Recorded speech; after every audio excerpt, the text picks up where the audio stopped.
So I'm not going to delve into any specifics. I'm going to leave that to the team. But I just wanted to welcome everybody. It's always encouraging to see first-time volunteers. And obviously, we rely on all of you who are coming back, returning, as well as crew leaders. So I'm going to talk just a bit about, the year that's been. Blues Fest. We had a great year. We were blessed with great weather.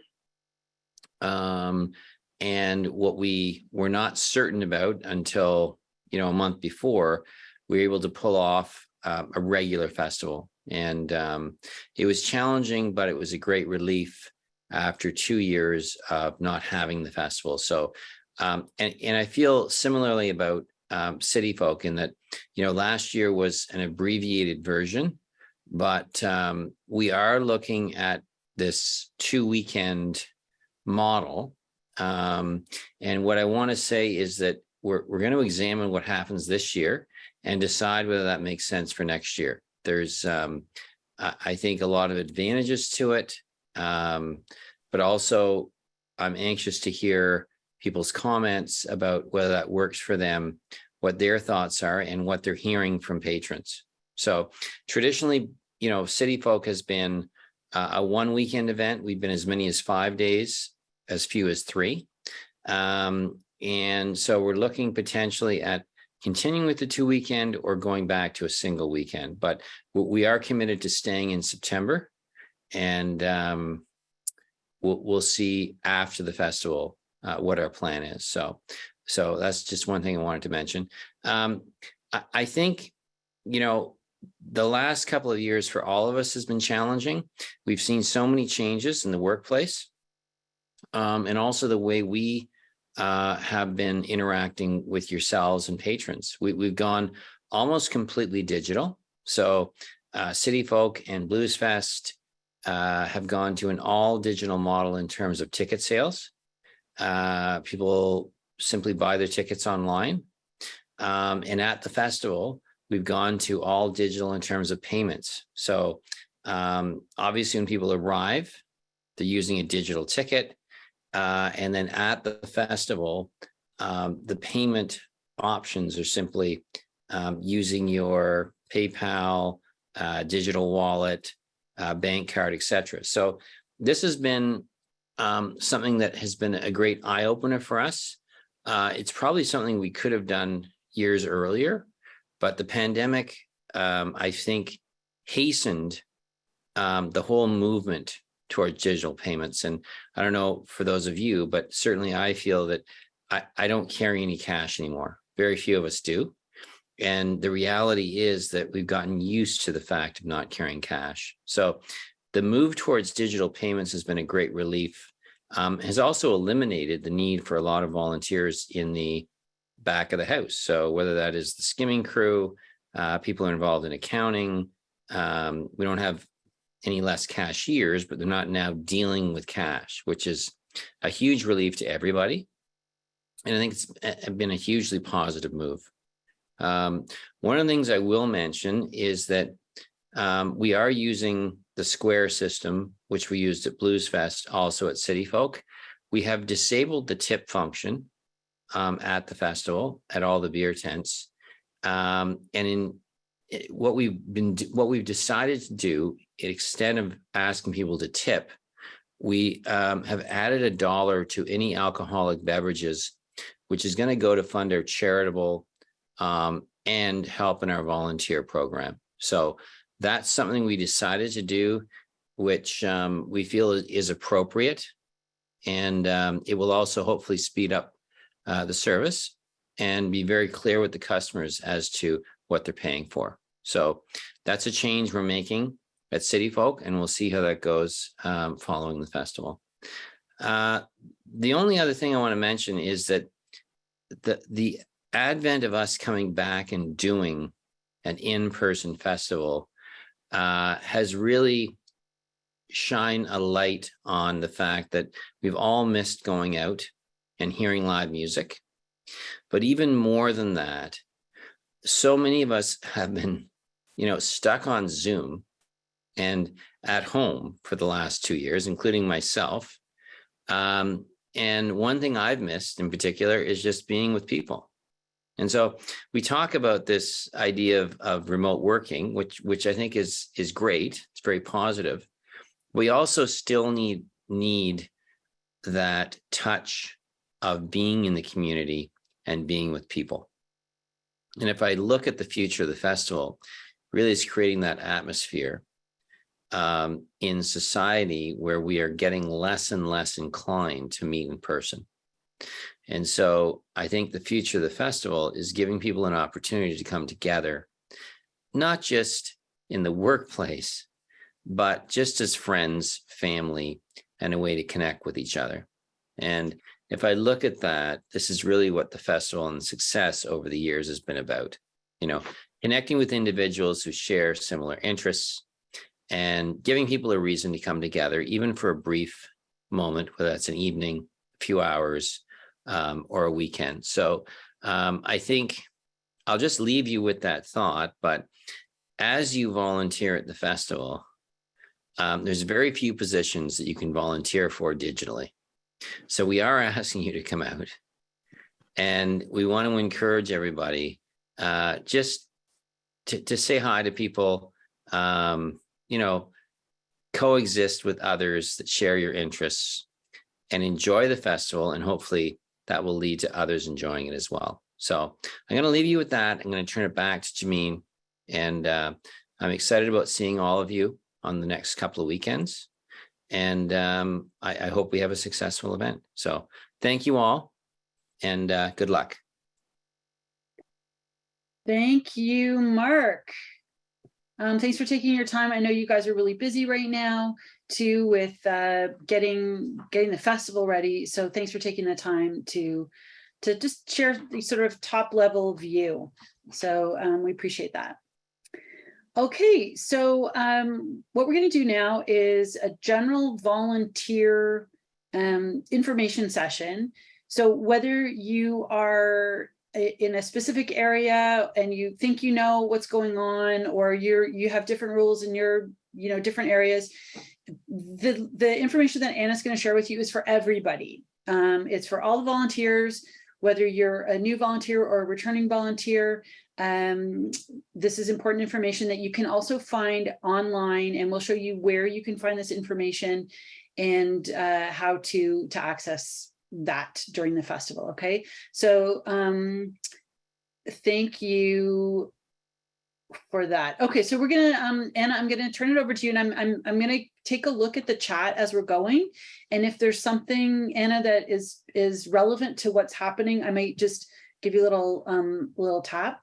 Otherwise, we'll hold the questions till the end, and we can answer the questions afterwards. Okay, that might be what makes the most sense. So if you do have questions, go ahead and gently chat them.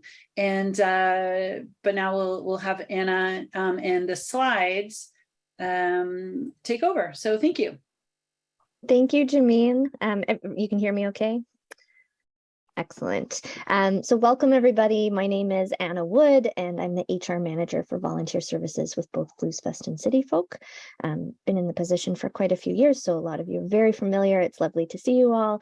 I actually started I moved to Ottawa in the summer of 2010 and volunteered with Ottawa Folk Festival that year.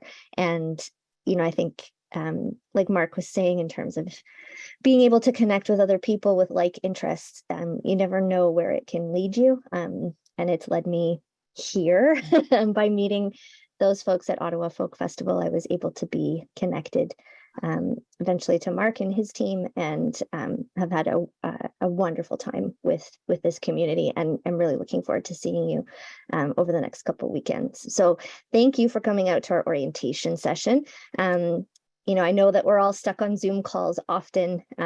We have found that this is a little less intrusive in advance of the festival, just taking about an hour and a half of your time here versus having to commute down to the site for an extra day. So thank you for those who've joined us in Zoom. Let's move over to the slides if you can, Jameen, and then that'll give me a little bit of guidance, or Cosmo. Thank you. All right, so here's a little breakdown of what's going to happen tonight. So you are in the main room currently. We just heard from Mark. Again, my name is Anna. After I'm done with my session, Nick from our operations team is going to give you a little virtual site tour of the CityFolk site. And then, like Janine mentioned, we'll break you off into your specific breakout rooms so that you can meet your crew leader and gain any specific training. And then for those of you that are interested, we will be playing our Smart Serve Refresher. That was part of our Blues Fest orientation. And you can certainly come back to the main room for that piece as we go. Next slide, Cosmo. So Jameen is in charge of some of this as kind of Jameen and Cosmo as part of our moderator, but we ask that you keep yourself muted unless you've been invited to speak. You will have a chance to ask questions in your smaller groups with your crew leader. You can always pop them in the chat as well, which is open, and Jameen will be monitoring that. We have lots of information up on our volunteer website that we put up this weekend. So if you were there previously and didn't find an answer for what you were looking for, a lot of it is up on that website now. And of course, if you have any other questions that weren't answered tonight, best place to go from this point is directly to your crew leader. They'll be your point of contact on site at the festival. And if you're not able to reach them, you can always email our team at volunteers@cityfolkfestival.com or volunteers@ottawabluesfest.ca. Next slide.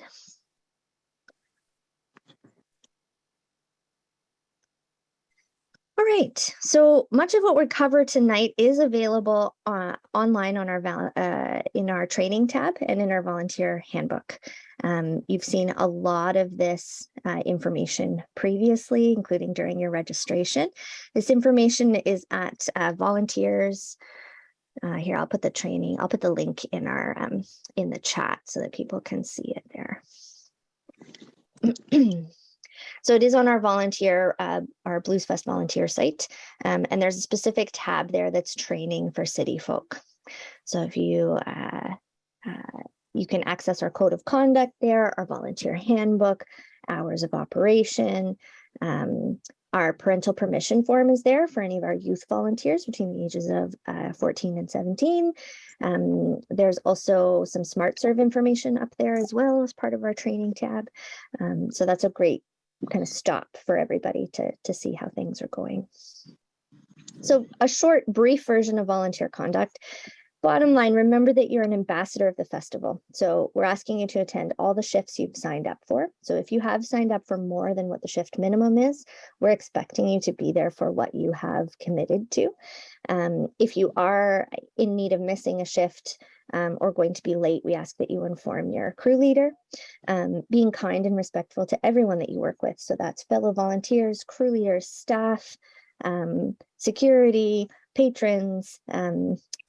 We are all working together as a team to make this event a success. So obviously there's no drinking before or on shift. If you choose to stay for a show after you've completed your shift, just remember to not wear your volunteer t-shirt if you are partaking in any festival.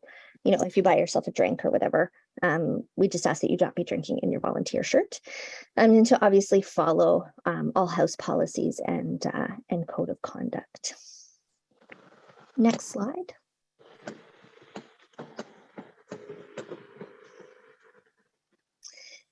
So a few things in terms of getting to the festival. So reminder for CityFolk, because it is a slightly smaller event, unfortunately, we're not able to offer free OC transpo to volunteers. It is available to ticket holders, but unfortunately, volunteers are not included in that. However, public transportation is probably your easiest way to get to that site. So we're at Lansdowne, where the football stadium is. There are many bus routes that go along Bank Street to get you there. There's also bike parking available throughout the Lansdowne site. We do not have a formal bike park this year, but there is plenty of bike parking in and around the festival site, if that's how you choose to get down there. Next slide.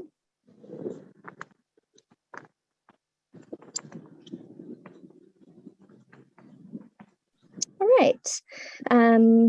So checking in as a volunteer, our volunteer check-in is located in the horticulture building, which is The exact address is, I believe, 1525 Princess Patricia Way. Is that correct, Janine? I believe so. Perhaps somebody can pop it in the chat. So it's where volunteer check-in, for those returning, it's where volunteer check-in has been for the last few years. We're actually inside the main part of the building versus the little storefront out front. So you'll enter that building through the east doors off of there's like a community garden there where our welcome center is set up. We have a festival kitchen where you can pick up your meal. There's a little sitting area there, a lounge space there, and that's also where our floaters and gates team have their headquarters. So volunteer check-in is open daily, 3 o'clock till 9:30 p.m. And if you are coming in to see a free show, you can check in as early as 3 o'clock for a free show, but free show check-in stops at 9:15. Jameen, I'm wondering, some of these slides are not edited from what we were looking at previously. I don't know if we're working off the most current version. So which times are Well, free show check-in starts at 3 o'clock. It doesn't have a separate time of 4:30. Okay. And I just want to make sure that folks have that training tab versus the FAQ. There's more information on that training tab. Thank you. So. Reminder that when you check in as a volunteer, check-in is going to be your first stop. You're going to go there, you're going to show your photo ID. So you need to bring photo ID with you every time you sign in, whether it's for a free show or to check in for your shift. Volunteer check-in will verify your registration that you actually do have a shift or that you do have access to free shows. And then they'll give you your accreditation for the day, which is a wristband. On your first shift, you'll also pick up your volunteer t-shirt. And a reminder again to youth, whether you're coming in for your first shift or to come and see a free show, you need to bring your parental permission form the first time you sign in.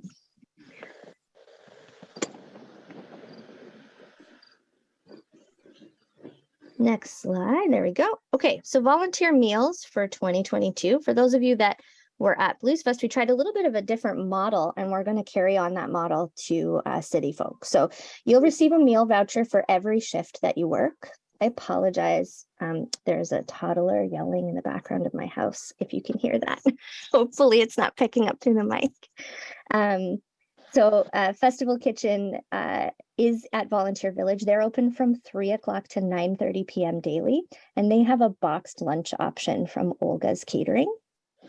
Your meal voucher that you receive is good for either that meal or it's good at an on-site vendor. So we have 4 or 5 food vendors. There is a list, it should be on the festival website, but I can tell you what I know offhand. So there's Fitz's Barbecue, Beaver Tails, Jade Fries, the Green Papaya Thai, and then there's also an Indian food vendor who's new. They were not at Blues Fest, but they're new here at CityFolk. So lots of different options. We also ensure that at Festival Kitchen, those boxed lunch options, some of them are gluten-free and vegan to try to accommodate some food allergies. However, if you have something, really specific, just be prepared that we cannot meet all of those needs.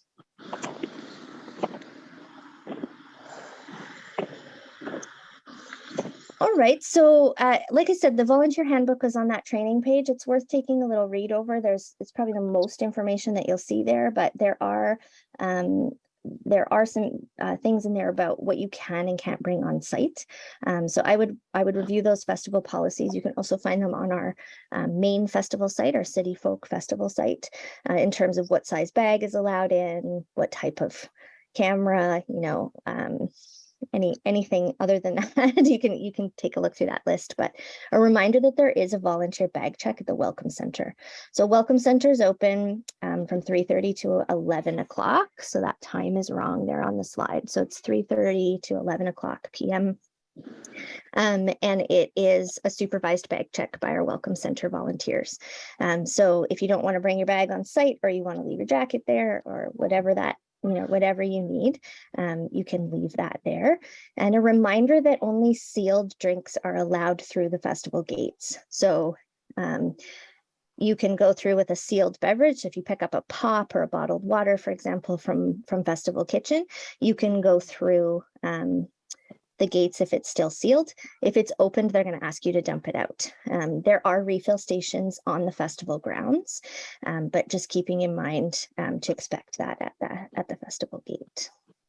Next slide. So the other piece that I wanted to go through, I mean, is there a slide with the emergency plan?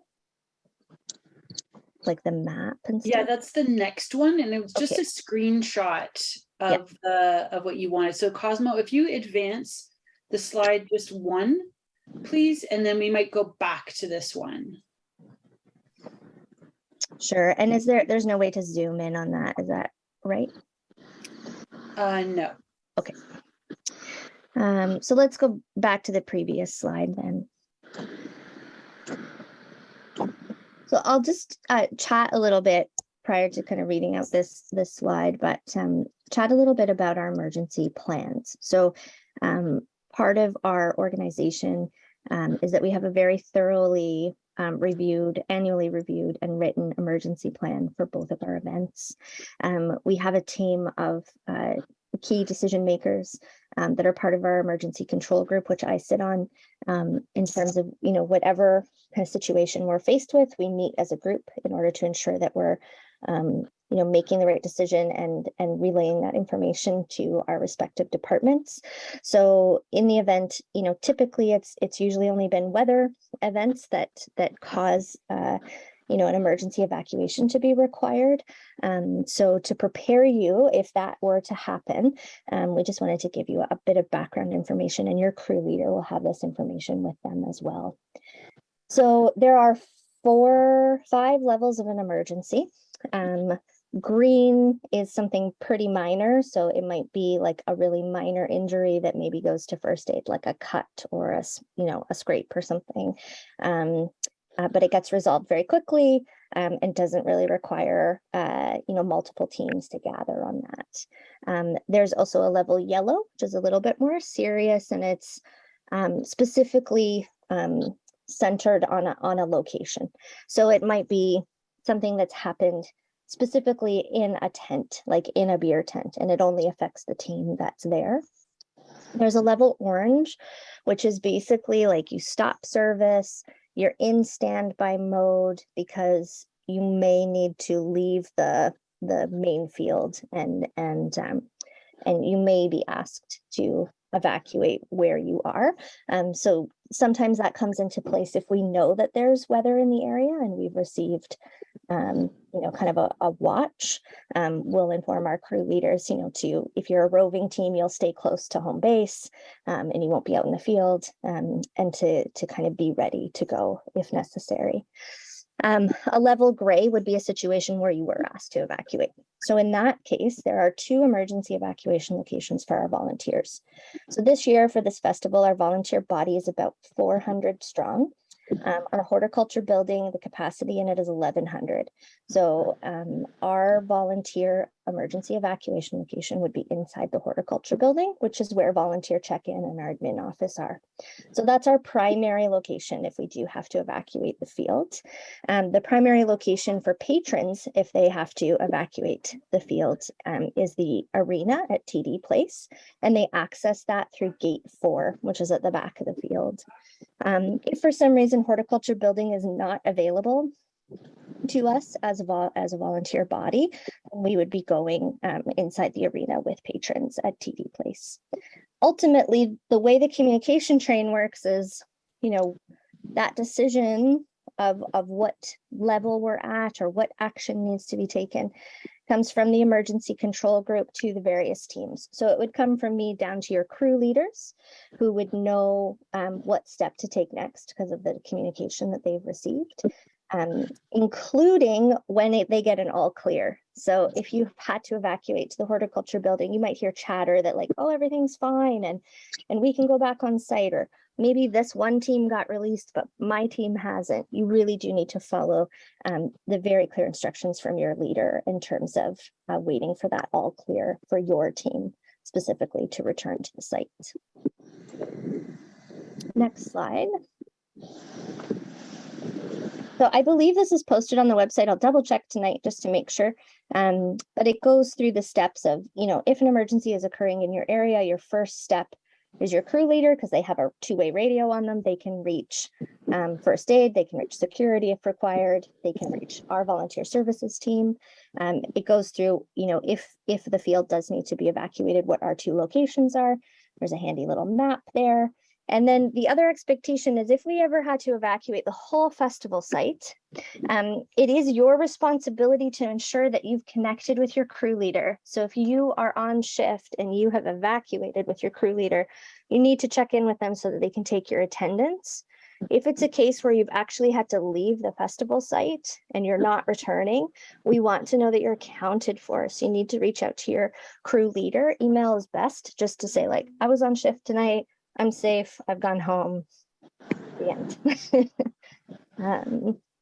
So that's a brief overview of our emergency plans as it affects you as a general volunteer. And as I mentioned before, your crew leader can always answer more in-depth questions, or they can connect you directly to us and answer more questions. Next slide. All right, so this is a bit of a conclusion to my presentation. So hopefully Nick's waiting in the wings, but if not, we can answer a couple questions before. Yeah, we'll before have he questions arrives. before Nick. Yeah. Sounds good. But just some important reminders in terms of being ambassadors of the festival. So take a look at that site map. Remember to approach our patrons with a smile and really make an effort to help them. It could be something really simple, but that our team, we pride our team on being able to kind of go that extra mile to make somebody's experience really great. So if we don't know the answer that they're looking for, being able to find somebody that does know the answer. So this year we have our customer support team who handles they handle our ticket help. They're also in charge of our info booth and our accessibility team. They're a great resource, and they're also directly connected to our ticket services staff, which is our frontline customer service. So if you're ever in doubt of like, I don't know that answer, if you direct a patron back to info booth or even back to ticket help, that team will be able to assist them and do their best to find an answer for them. Taking a look at the site map, I would make note of where the washrooms are on site. For those familiar with the festival site, Nick is going to go over where first aid is located. As Mark mentioned earlier in his presentation, noting that CityFolk is cashless this year. So there's no cash on site. So for any beverage transaction, food, merch, 50/50, all of that is through cashless.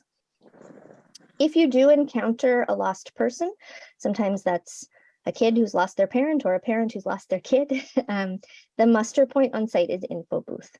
So the volunteers there they know what to do and how to access security and be able to assist the family. And then, of course, knowing your emergency plan, which your crew leader, again, is open to being able to answer questions for you. And we just reviewed that portion here in the presentation. And I believe that's the end of the slides. Yeah, okay. So volunteer appreciation and service awards. So it looks like our volunteer appreciation and our service awards ceremony is going to be held on Saturday, September 17th, in the afternoon prior to the last night of the festival. So we're just pulling those details together in terms of specific timing. And Debbie Duford, who works with us year round with our SWAT team at Blues Fest, and she's actually been on our team this year, on our volunteer services team. She's verifying everybody's years of service, including the fall event, and ensuring that everyone who is eligible for at CityFolk, it's 5, 10, 15, 20, 25 years of service. So, our intention is to have a chance for us all to meet and gather on the last day of the festival during the day, have a chance to celebrate all of you, and then move into our final night that evening. So save the date, and we will be announcing more details in the coming days. Okay. All right. So, Anna, we had a question about COVID. What to do if somebody in your household tests positive? Yeah, so the official answer here is that Ontario has moved, so we follow provincial Ontario guidelines, and Ontario has moved into a zone where, you know, they're trying to capture kind of all respiratory influenza COVID symptoms, and asking folks that they essentially isolate until their symptoms have gone for a certain, you know, for respiratory, I believe it's 24 hours, gastro it's 48. So you can look at those Ontario public health guidelines to kind of know what to do for yourself. So the guidelines have, you know, it's changed recently in the last week and a half, but ultimately we need you to make, you know, the best decisions for your fellow volunteers. You know, if you're not feeling well, we don't want you to come on site. It doesn't affect your status if you have to miss a shift due to illness. But ultimately, we need to take care of each other, and you need to take care of yourself to ensure that you're not passing anything on to someone else. It's what will make our event a success too, in terms of, you know, we're not passing things along and taking the whole team down with us. We are a mask-friendly environment, so if you feel more comfortable because it is a large crowd and you're working in smaller spaces with folks, especially some of you that are working in enclosed spaces like trailers, personally, you know, it's your choice, but we are a mask-friendly environment, and I do believe that we will have some on site if those folks are more comfortable working in that. There will be some available through volunteer check-in. I hope that helps answer your questions. Yeah, so there was also a question about parking. Do you want to talk about parking? Yeah, so there's paid parking underground at Lansdowne. There's I don't know how many it actually holds, but there is paid parking there, and you know, you can take your chances in terms of getting there. There is some available to our patrons and to you as a volunteer. Sometimes, you know, there's not enough parking for, you know, to fill the stadium, for example. But there is paid parking available if you want to take your chances. The only day that is trickier is Saturday, September 10th, because there's a Red Blacks game that night. So if you know, do want to try to secure parking, you would need to arrive before noon that day. You know, if you have a shift at 4, the game is on until 5:30, I believe. We're opening our gates at 6:30. So if you're trying to arrive late in the afternoon, you're not going to get a spot down there. There's I know that they do very, very, very limited parking options in the glebe. Like they block off streets where you can't park there. So just be cautious of that. But ultimately, you know, trying to take public transit is your best bet, or riding your bike down there or getting dropped off might be a better route than trying to find parking. Okay. What about hand washing stations? Yep. So there's hand washing stations at anywhere there's a public washroom, there's a hand washing station. I believe, although do not quote me entirely, we'll have signage to clarify, but in years previous, volunteers have been allowed to use the washrooms in the horticulture building. I believe that is still an option.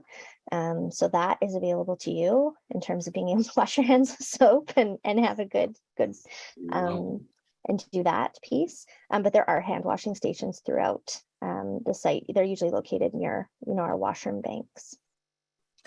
Somebody had asked about the masks that we'll have. We did order, I don't know if Rebecca's on the call, some N95 masks for people who want them. I don't think we're going to be passing them around. Like, we didn't buy that many, but please, if you want to wear a mask, bring a mask. And if you need a mask, we can give you a mask.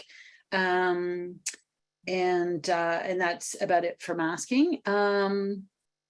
If you sign up for a TD Place account, it will tell you the availability of parking, and you might get some discounts. So thank you. A great way to get free parking if you want at Blues Fest or CityFolk is to be on the leadership team. So think about, you know, because that is one of the perks of being an area or crew leader, is that we do cover your parking. So when you see your area leader working really late hours and all of that, we do take care of the parking. Let's see. I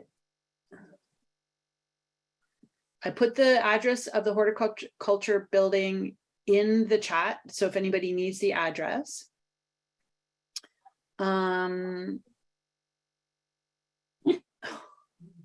This is Cusco. He's my pandemic puppy. I don't know if any of you guys have a pandemic puppy.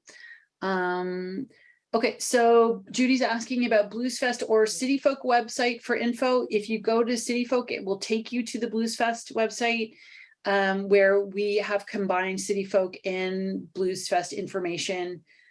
So it looks like it's Bluesfest, but it'll clearly say it's CityFolk. So, and if you go to CityFolk, it'll send you to that website. So you're not going to get bad intel.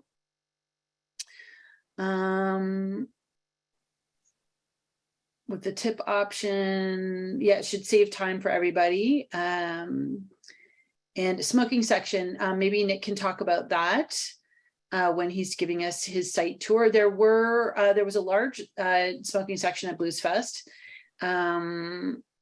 And I'm not quite sure, I think Jen mentioned it here too, about if people want to scan out and leave, because it might be that the smoking area is actually outside of the festival, but maybe Nick can speak to that. Okay, any other questions for Anna while she's here? Anna, is there anything else you want volunteers to know? I don't think so. Other than, it is over 2 weekends. So for those of you, that's a little bit new and different. We did it last year for Ottawa Fall Festival, but so it starts this Thursday. It's Thursday, Friday, Saturday, evenings only. So we don't have programming in the afternoon. Judy's asking here in the chat if volunteers need to scan in and out. So the accreditation you're given as a volunteer is a paper wristband. So it's only a visual and you can go in and out. So volunteers have in and out privileges. So yeah, first weekend is September 8th, 9th, 10th. Second weekend is the 15th, 16th, 17th. We would love if, your leaders are likely going to ask you if you're there for the first weekend, if you can come back the second weekend and fill some of the shift gaps. And of course, we would love to have you. Melanie's asking if you need to complete shifts to see a show, and you do not at Folk. So as a volunteer who's signed up and committed, you have access to free shows right away. So if you don't have a shift until the second night and you want to come the first night, you're more than welcome to do that. And we hope that you do get a chance to see some shows and discover some new music. So we have a really great lineup this year. Hi, everyone. I'm Nick, the operations manager for CityFolk.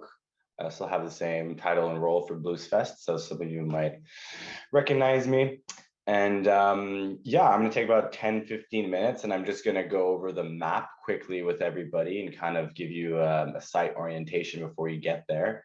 It's nothing too complicated. So I'll probably talk for 10-15, like I said, and then I'll take questions. So here we go. I'm assuming everybody can see this. I don't know if Jameen's still there or not, but okay, I'm gonna go under the assumption that you can see this. Yes, we can see you. Okay, Yeah, perfect. And your map. Perfect. So this kind of just looks like a bunch of chicken scratches right now, but I'll try to orient you. So this is the canal. Okay. And then if you're familiar with Lansdowne, this is kind of the berm with the lighting structure. And then the big stadium at Lansdowne is right here. And this structure right here is Aberdeen Pavilion, the Cattle Castle. And then Bank Street is way over here, kind of a couple blocks up. So if you're taking the bus, you'll probably be getting dropped off there and then walking down and coming to the grounds. So the actual festival takes place at this location, which is called the Great Lawn at Lansdowne. And then another big landmark is this building here, which is Horticulture Building, which is a big red brick building. So volunteer world, your check-in and your grab-and-go meals are here and inside Horticulture Building. This is where you're going to show up either by riding your bike or taking the bus or parking underground. And then you're going to check in here and get your t-shirt. And then this is kind of the grab and go and eating place. And then you have, I think it's alternates and then like just a hangout spot. Excuse me.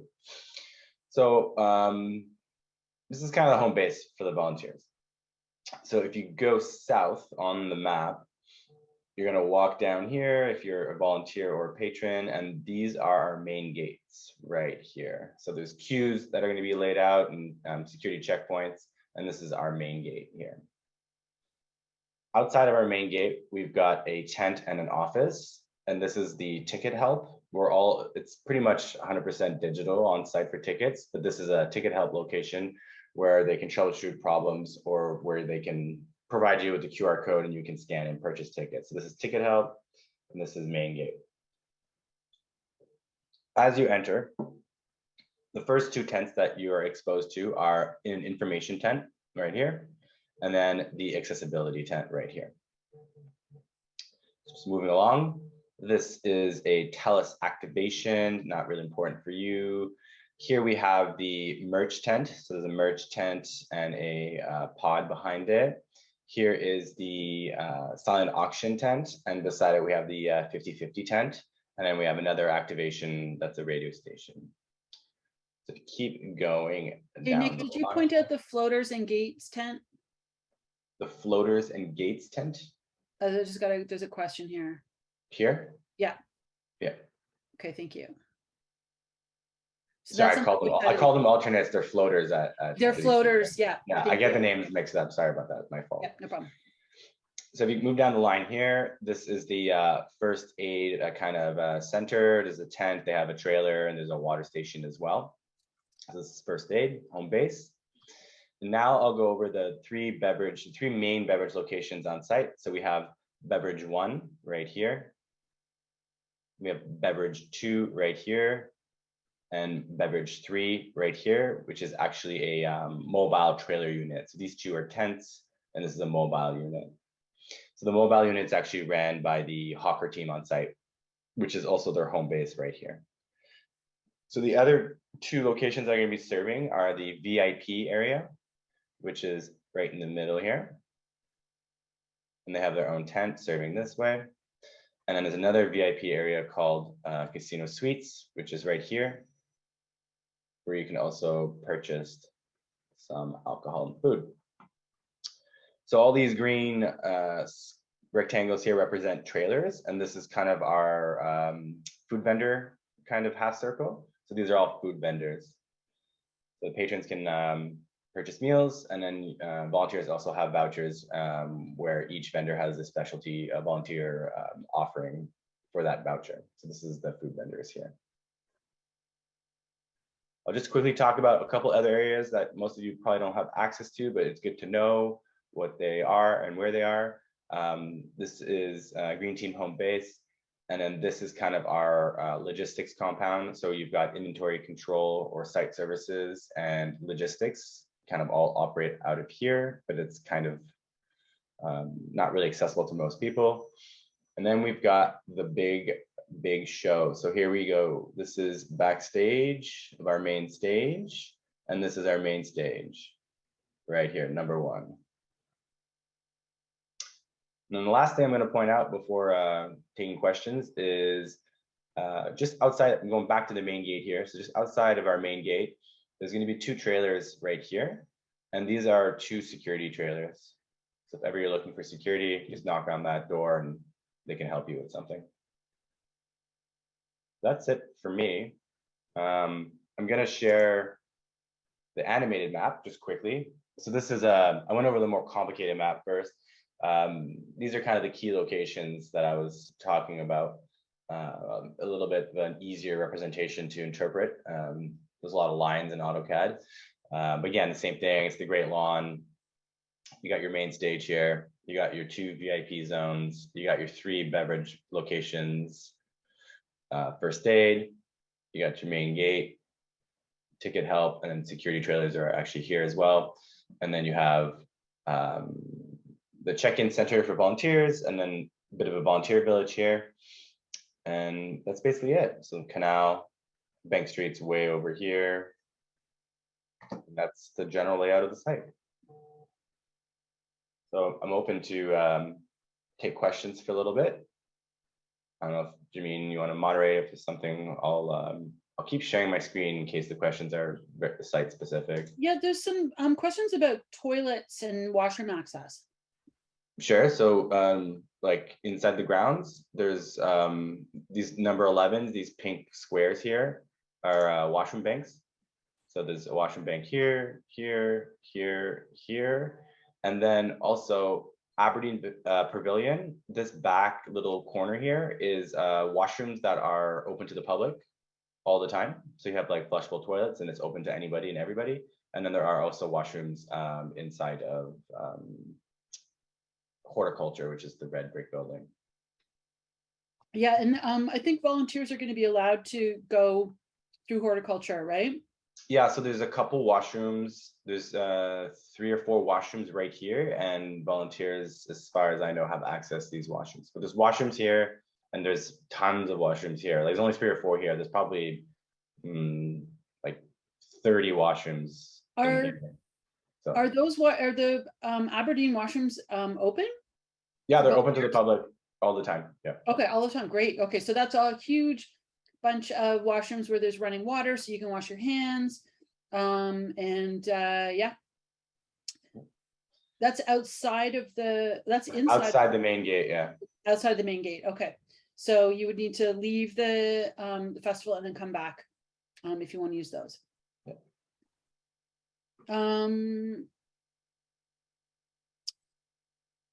Okay. Any other questions? Nick, can you just review the accessibility platform? There was a question someone has Sure, sorry, I located totally it, but if skipped you just over want it. to point out the platform and the info, where info booth and accessibility. Absolutely. So this first 10 here is information, and there's a banner that says it, and then right beside it is accessibility, and there's a banner that says the same thing. And an accessible patron would stay on the cobble or asphalt and then make their way down. Just follow my cursor, and then there's a small little ramp, and then the accessibility deck is number 26 here. Apologies, I did skip over that. Thank you, Nick. And a reminder to those volunteers on the call too, that part of our accessibility policy is that if you do have accessibility requirements, that you'd be more comfortable volunteering with a companion, that we do offer access for that companion during your shift. So if you would rather have somebody with you, or you need that support on site, that we are, volunteer check-in can help you and your companion get set up with that. And Nick, do you have washrooms near that accessible platform as usual? There are 2 accessible washrooms at the platform. Thank you. I think there are, like, sometimes it's even like on the platform, so that the people who need to use it aren't fighting with the rest of the people who want to use it. So it's made quite secure. +1 or free if you have a if you need to bring somebody for accessibility. I think there's like a card you have about that. Where's the smoking section, Nick? What do people do when they want to smoke? So if you want to smoke, we are technically not a non-smoking site. We are not a non-smoking site? We are a non-smoking site. We are a non-smoking site. Okay. So unlike Blues Fest takes place on federal land, and that's how we are allowed to have a smoking section. Lansdowne is City of Ottawa land, and you're not allowed to smoke anywhere on City of Ottawa land. So technically you have to leave and I guess smoke on the street, but people are going to do what they're going to do. So people smoke wherever they want to smoke. Although I want to say, how many years ago was it, in 2019, that there was even an artist that got fined for smoking on city property? Remember that? Yeah. So it depends on who your bylaw people are, folks. So you take your chances if you're smoking at the festival, at this festival anyway, for sure. Yeah. Will there be accessibility washrooms in VIP and suites over in Kat's area over there? There are. This is in the grass, and it does not. There's no washrooms there at all. It has washrooms. There's a VIP right there, yeah. 5 unit. They are not accessible though. But they What do about a have suite? Same thing. There are washrooms, private washrooms for the VIP zones, but they're not accessible. No. Okay. All right, thank you for that. Any other questions for Nick about the site?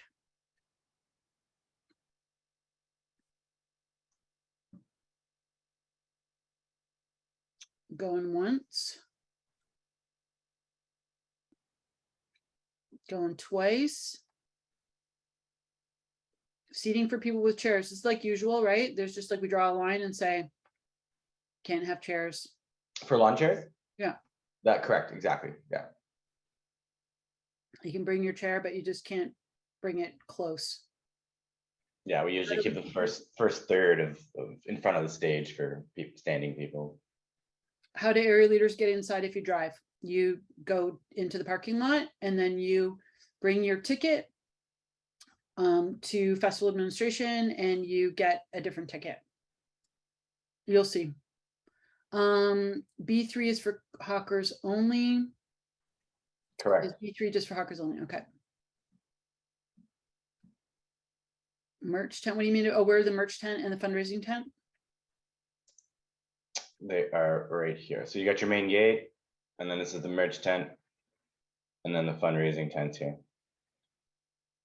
And there's a couple activations too, right? Yeah, activation, 50-50.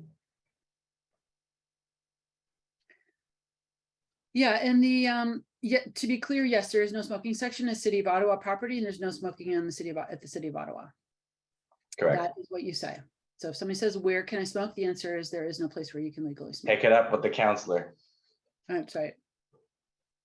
Okay, Nick, thank you so much for your time. If you guys have any, if you have any other questions for Nick, you can find him on site, or you can email us and we'll get him, get him your question. Okay. Otherwise, you guys will find your way, and you might see Nick driving by on a golf cart, maybe smoking. I don't know. No smoking on the golf carts. There's definitely no smoking on the golf carts.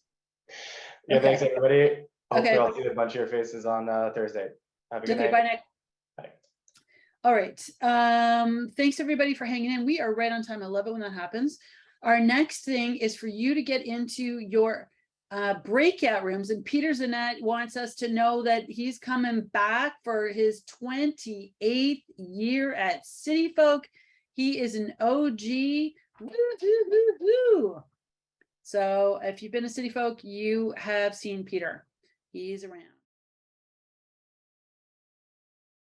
Smart Serve is mandatory for people who serve alcohol. So if you are in an alcohol related area, you need to have Smart Serve. So that's why we're doing the refresher. This is not going to be a full Smart Serve. It is a site specific Smart Serve program that we've modified for you guys. Okay. If you need to have your Smart Serve, your official Smart Serve, that's another conversation we can have. But right now we're going to be looking at a review of Smart Serve. Austin, are you able to unmute yourself and come and say hello? Hello, can everybody hear me? Yeah. Do you have a camera? It should be. Oh, working. Great. Hi. Nice to see everybody. You. Nice to see everyone too. So hold on, let me just check something real quick. Okay. So like Jameen was saying, my name is Austin Hovell. I am the Senior Operations Manager for Torsa Security. And like Jameen was saying there, this isn't a full Smart Serve course. This course won't certify you in Smart Serve, but it is information that will be useful for anybody working in an alcohol-related position. So we're going to jump right in here. I can share my screen.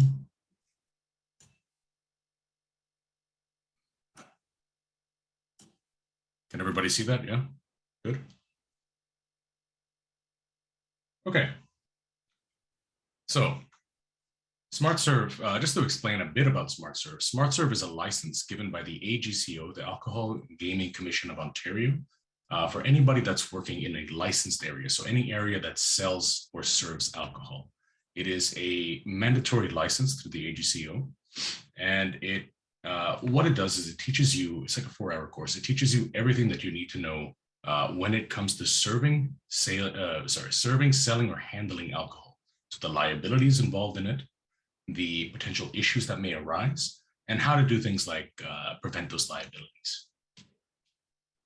First and foremost, SmartServe is responsible, or one of the major factors of SmartServe is accepting identification, or being able to show what is appropriate identification. So first, right off the bat, why do we check ID? We check ID for one, to ensure that the person is over the drinking age, which here in Ontario is 19, before we serve them, and two, to also ensure that they have a piece of ID on them, so that if any medical or any other kind of situation does happen, that individual is able to get that assistance right away. When do we check ID? Usually in a enclosed licensed area. So think of a bar or a pub or a club or something like that.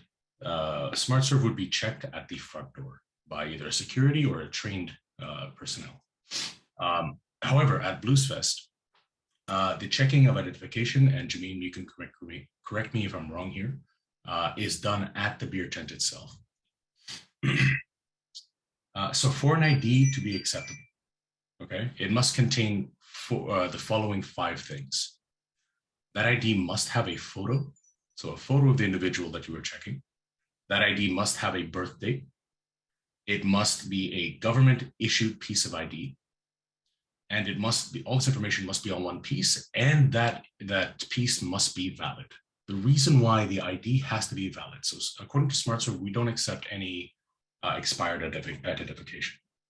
The reason why is because a lot of people, especially in the student community and stuff like that, they will, let's say that someone moves, or someone, I don't know, someone no longer needs their ID. What they'll do is they'll end up selling the ID to someone who looks similar, selling an expired ID, okay? So it's the easiest. So when someone says fake ID, it's not generally that they're producing a fake ID, it's that the ID does not belong to the individual that you're questioning. Okay, now we're going to jump into these things here. So how to check an ID. I'm going to teach you guys how to check one of the most common pieces of ID that you'll run into, which will be the Ontario driver's license. What to look out for when we're checking it, and what to do when you're unsure that the person and the ID are a real match. So this can be very difficult. I used to work, I have about 10 years of bar security experience. I'll tell you right now that the first few times that I had to check an ID, I wasn't really comfortable and I wasn't really sure on exactly what I was doing here. So when you run into someone that you suspect is using a fake ID, this can always be a challenging situation. That being said, everybody here should know that we have guards posted at, Trifecta has guards posted at each each beer tent, and I think a few at the saloon. So we should be more than all right. If you're not sure, just go ahead and ask. Those individuals also are trained on SmartServe. So the first one, so if you have a driver's license, you can follow along. But the method here is, first we're going to check to ensure the person standing in front of you is the person on the ID. So the photo should match. Underneath the photo, there is the full birth date of the individual. This birth date is repeated several times on the ID. The most common one is on the serial number, which is underneath the address. So the last 6 digits of the serial number are the person's birth date. If that person has a female ID, then what the government has done is they add 5 or 50 to the set of 2 numbers. So for example, Mr. John Doe here, if they were Jane Doe, their birthday would be according to their serial number, would be 745421. All right. You can also tell by the first letter in the serial number. The serial number will be, that first letter is the first initial of the person's last name. Also, along that serial number, okay, the letters are raised. So if you run your thumb over those letters, you should be able to feel the raised lettering. This raised lettering also happens on the birthday. What I've seen in my experience is people will try to cross out or scratch the birthday underneath the photo, but generally fail to realize that the serial number also repeats the birthday. Also, a cool thing about the ID, and I don't know if this will show on camera, but this series of dots and lines, or what appears to be a a quick look at dots and lines is actually the name repeating. So that's another tip to use to check to see if the ID is acceptable. IDs are also naturally flexible, right? So in my experience, what I've come across when I've suspected a fake ID is I've done it's called a bend test. And if it bends or snaps or something like that, or sorry, if it doesn't bend or if it snaps or something, chances are it was fake. I don't recommend doing it, but it is something that I've done in the past. So these are all examples of acceptable ID, right? Because again, they're valid for the purposes of this training. They're valid they're not expired. They're issued by a government. They have a photo ID and they have the individual's birthday. So for example, you might see the driver's license, which is probably the most common one out there, or the provincial photo ID card on the top right. You might get someone's health card. That can happen. It's not the preferred method, but if you feel comfortable checking that health card or accepting it as a piece of ID, follow your house policies and your house rules. And then the passport. That's another common one. Now, these ones here. So the first two on the top, are native status cards. These are acceptable pieces of ID because, again, they follow all that criteria. Bottom right is an LCBO bring your own ID card. They don't really print these anymore, to my understanding anyways. So if you see one that's looks relatively new, chances are it's fake. Bottom right, Nexus card for people who travel quite frequently. Permanent resident cards, security guard licenses, that kind of thing. Also military ID cards. Here are two examples of unacceptable ID. The reason why they're unacceptable is one of them does not have a birthday. So one of them does not have a birthday, and both of them are not issued by a government. They're issued by, well, one's OC Transfo and the university, or sorry, Algonquin College, and the other one is the university, student ID cards. Now, jumping into some policies and procedures according to the the AGCO. There are certain responsibilities that fall to us when serving alcohol. For example, we are responsible for managing lineups at entrance to the premises. Now, that being said, this will not be a primary concern of most people here. This will be mostly security who will be managing those lineups.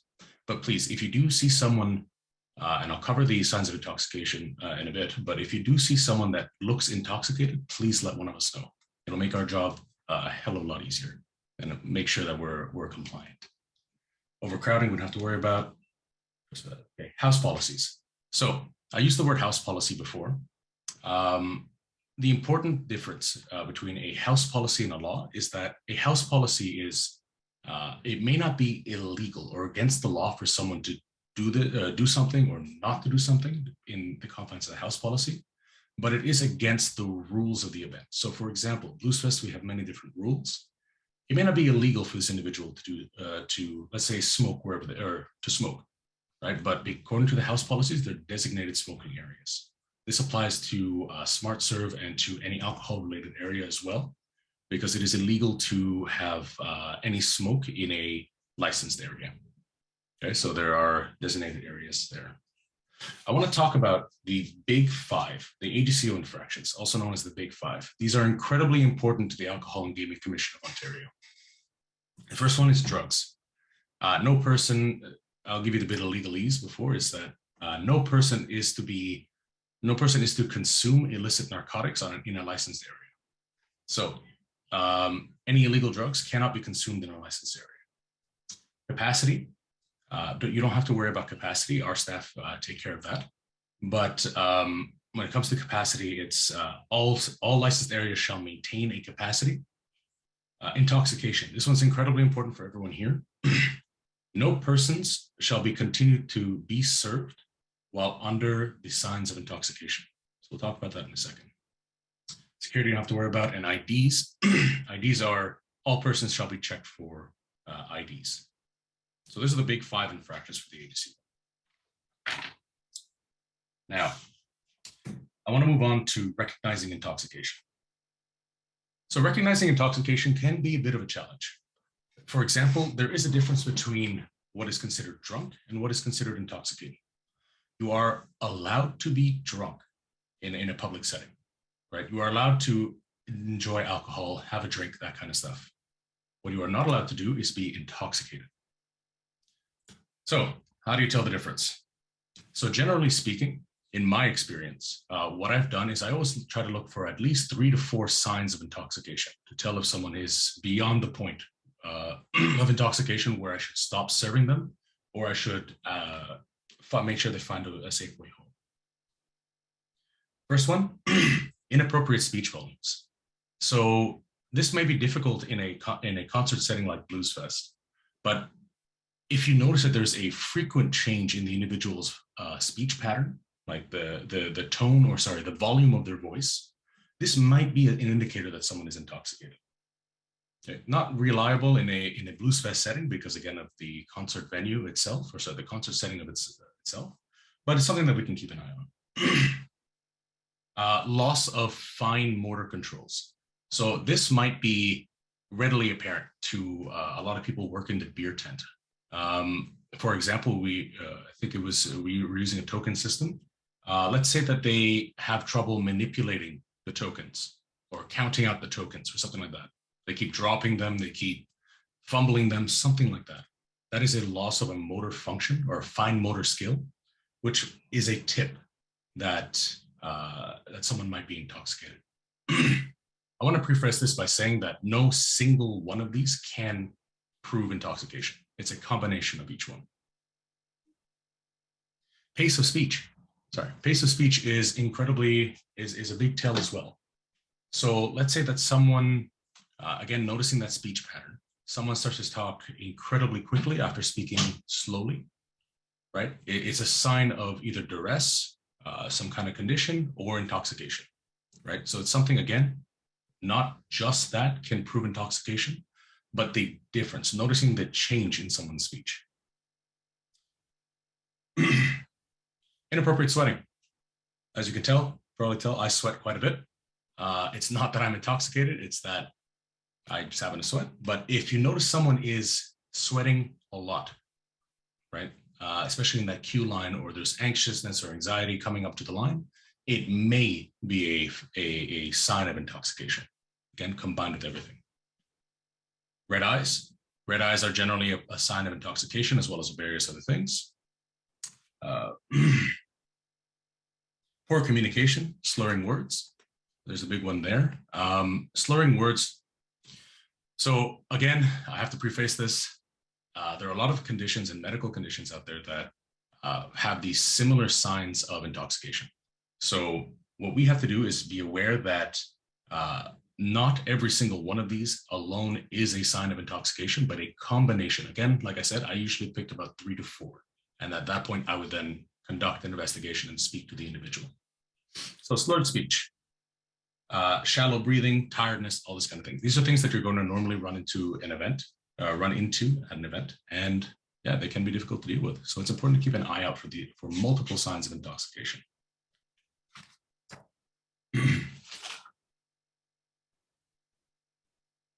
Okay, so I want to move on to, let me just find the slide here. I apologize.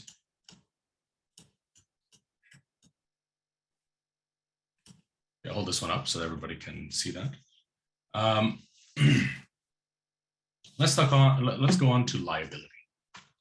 So smart serve is incredibly important because any establishment, any person can be held liable for the individual that you've served or has been served at the event, the venue, whatever, until that person sobers up. So it's not until they leave your establishment, it's until the individual has sobered up.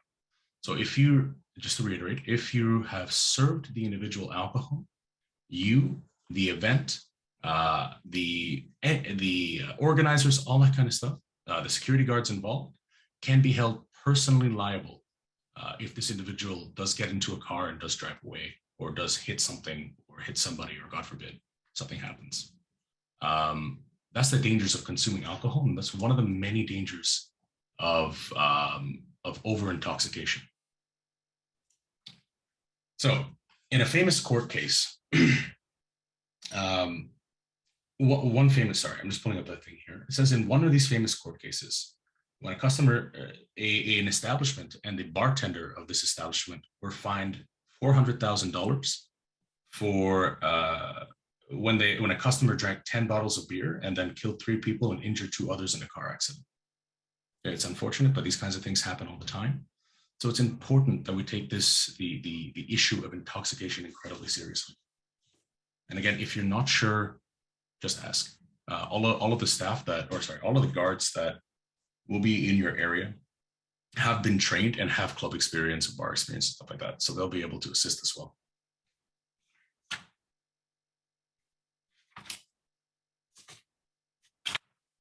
Sure, that covered everything that I wanted to cover. Yeah, so that's pretty much the crash course in Smart Serve. Does anybody have any questions that they want me to answer? Okay, let's look and see. I think somebody had asked if you could go over checking the license again, which it looks like you did. Okay. And let's see if there's any more questions. Yep, there's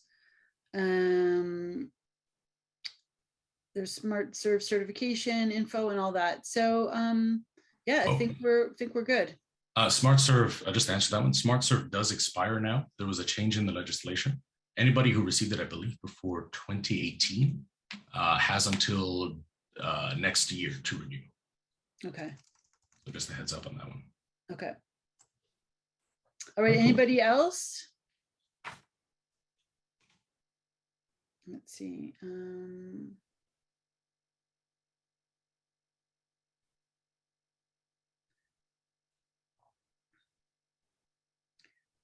Okay, I think there's questions about what happens if people don't have this type of ID, but they're a refugee claimant or they have foreign ID. Are there ways that you handle foreign IDs or refugee IDs?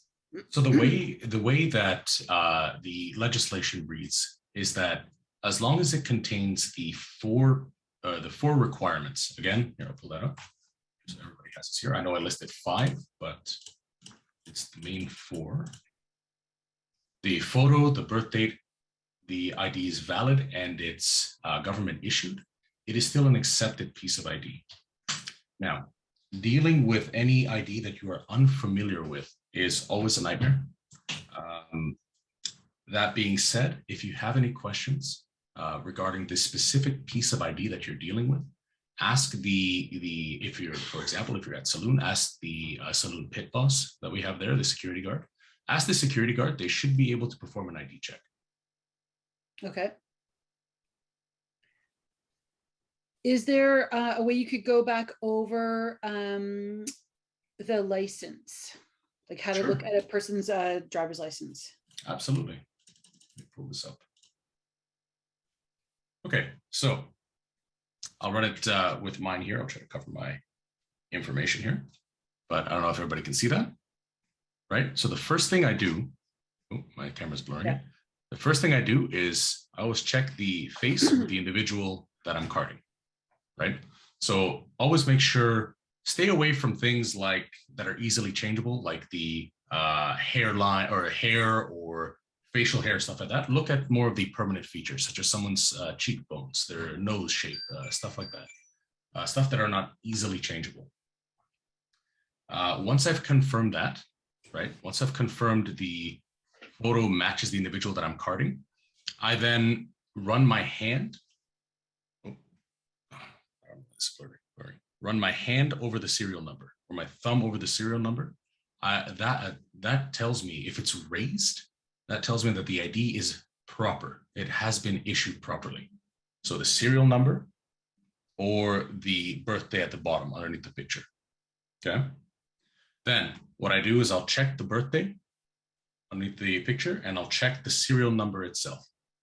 So I'll look to make sure that the last 6 digits match the birthday underneath. So it'll be year, day, or year, month, day. Okay, or sorry, year, month, day. Again, if the person has a female ID on a driver's license, it'll the 3rd number in. So the first digit of the month, just add 5. That's what the government does. So for example, if Jane Doe here was born in November, let's say November, their birthday on the screen would be 746421. Yeah. Okay. At that point, you can also check the trillium leaf. Oh, I don't know if my camera is going to pick that up here. The trillium leaf here, that is a reflective, it's reflective. So it'll go from purple to gold. That's important to note. And always check down here as well, the holographic reposting of the ID. That's another one that people generally forget to change. Okay, great. Is there anything else? Okay, I guess we're allowing people to have, you're going to learn, 2 drinks per person, or, whatever the limits are will be posted. You'll find that out.